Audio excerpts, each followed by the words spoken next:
Boa noite, galera. Vamos para mais uma semana de aula. Espero que todos estejam bem. Sábado passado agora foi sábado letivo. Eu deixei para vocês aí fazerem a avaliação diagnóstica da sede. Lembrando que vocês são obrigados a fazer. É uma avaliação proposta pelo governo do estado para ver como que vocês estão, como foi o aprendizado de vocês no ano anterior, né? Mesmo que seja somente português e matemática, mas subentende-se, né, que tanto química quanto física, biologia, história, geografia já estejam embutidas nas questões de química, de português e de matemática, tá?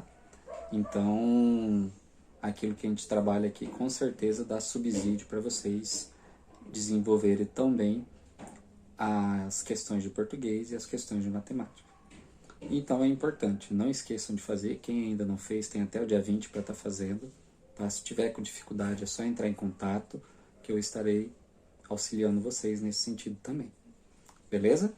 E não esquece de dar o joinha para a gente verificar se você assistiu a aula. Então vamos para a aula. Até mais. Bom, vamos para mais uma aula de hoje. Semana passada nós falamos sobre os compostos iônicos. Um composto iônico é aquele que envolve a transferência de elétron, ou seja, um elemento ele doa o elétron para o outro para que ele possa estabilizar, formando assim cargas, né? Por isso que é um composto iônico. Um elemento fica com carga positiva e outro com carga negativa. Hoje nós vamos estudar os compostos moleculares.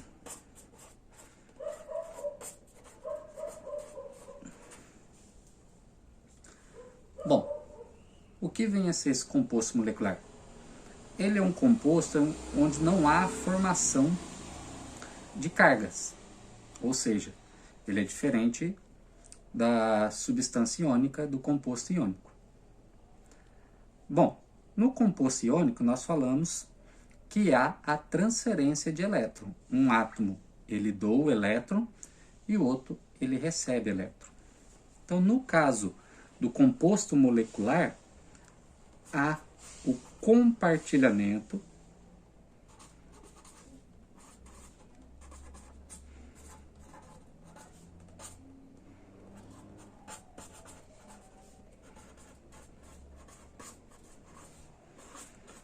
de elétrons.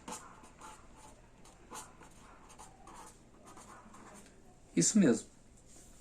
Isso significa que ninguém vai doar elétron para ninguém. Simplesmente vai ocorrer o quê? Um compartilhamento. Um átomo vai emprestar o seu elétron para o outro átomo, assim de forma inversa também. Bom, por que tem que acontecer esse compartilhamento de elétrons? Então a gente já falou lá na regra do octeto, né, que todo átomo, para ser considerado estável, ele tem que ter 8 elétrons na última camada. Tá? E para ele ter 8 elétrons, ele precisa ou doar ou receber, ou no caso dos compostos moleculares, ele vai compartilhar. Esse composto molecular, ele só é formado entre um ametal e outro ametal. Se pegar lá na tabela periódica, são poucos elementos, tá? Ou entre o hidrogênio e o ametal, ou entre compostos orgânicos.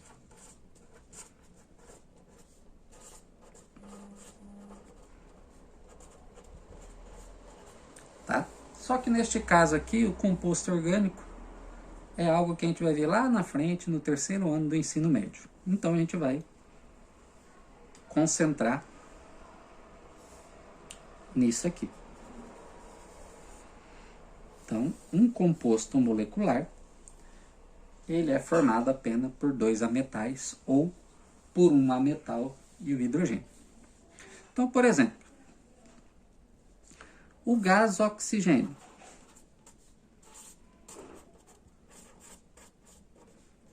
Que é o ar que nós respiramos. A molécula dele é o O2. Por que que é o O2? Bom, o oxigênio, na tabela periódica, ele é o número atômico 6, significa que ele tem 6 elétrons. Então, se a gente fizer a distribuição eletrônica dele,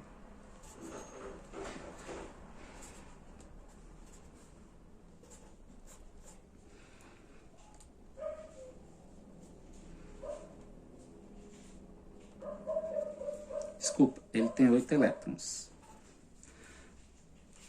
É isso aqui que a gente vai encontrar. Então, na última camada dele, que é a camada 2, a camada de valência, ele tem 6 elétrons. 2 no subnível S e 4 no subnível P, então tem 6 elétrons. Se eu fosse representar o oxigênio, então, na última camada, a gente sempre representa ele, a quantidade de elétrons da última camada. Então, ele vai ter 1, 2, 3, 4, 5, 6. E se ele estiver próximo a outro oxigênio, semelhantemente, tem 6 elétrons. O que vai acontecer? Vai acontecer o compartilhamento desse par de elétrons aqui, ó. 1, 2.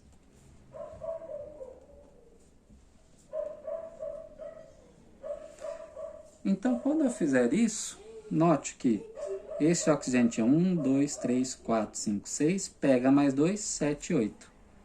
Passa a ter 8 elétrons. E esse é a mesma situação. 1, 2, 3, 4, 5, 6, 7, 8.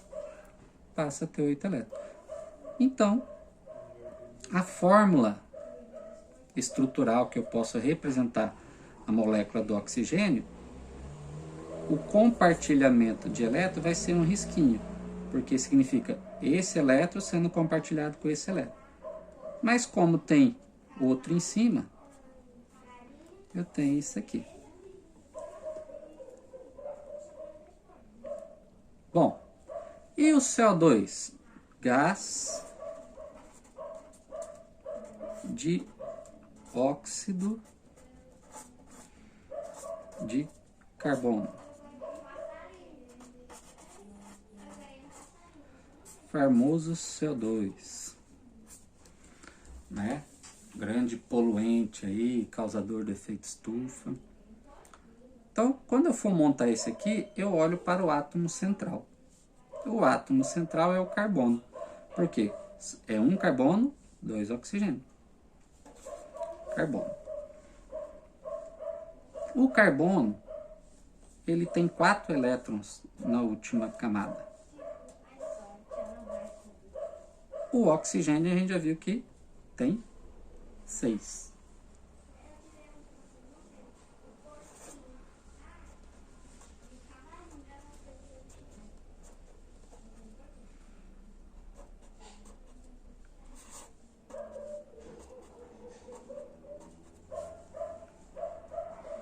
Bom, então aqui, ó, carbono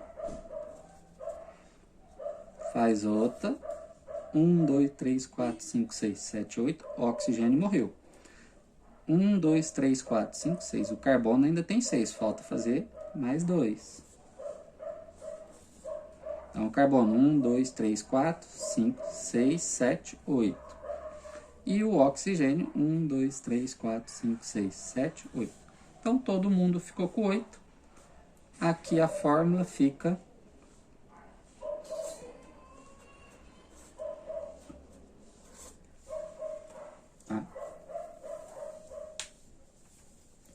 E é assim que a gente representa. Bom, cada família lá na tabela periódica, para eu não ficar fazendo a distribuição eletrônica, né? E saber quantos elétrons tem em cada família, significa, quando eu olho na tabela periódica, se eu tenho um elemento da família 1A, quantos elétrons ele tem na última camada? Ele tem um elétron. Se ele é da família 2A, quantos elétrons ele tem? 2 elétrons. Se ele é da família 3A, 3 elétrons. Se ele é da 4A, 4 elétrons.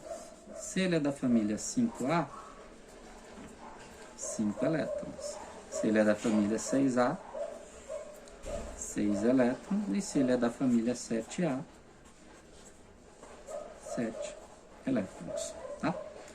As famílias são as colunas. Então, se eu olhar lá na coluna e verificar que ele é da coluna 1A, ele tem 1 elétron, 2A, 2 elétrons, 3A, 3 elétrons, e assim sucessivamente. Então, basta eu olhar na tabela periódica que eu sei quantos elétrons tem na última camada. E aí eu tenho que lembrar que esses elementos, para ser considerados estáveis, ele precisa ter 8. Então, eles vão compartilhar sempre na forma de juntar 8 elétrons. Beleza? Bom, qual que é a característica de um composto molecular? Primeiramente, um composto molecular, ele pode ser sólido, líquido ou gasoso a temperatura ambiente. Então, aqui eu já tenho gás, oxigênio, a gente respira. Ele é um composto molecular, ele está no estado gasoso. O CO2 também está no estado gasoso. O açúcar, estado sólido, é um composto molecular. A água, estado líquido, é um composto molecular. O composto molecular, ele não é bom condutor de energia elétrica. E a temperatura de fusão e ebulição dele é muito baixa. O que é a temperatura de fusão? É quando ela sai do estado sólido para o líquido.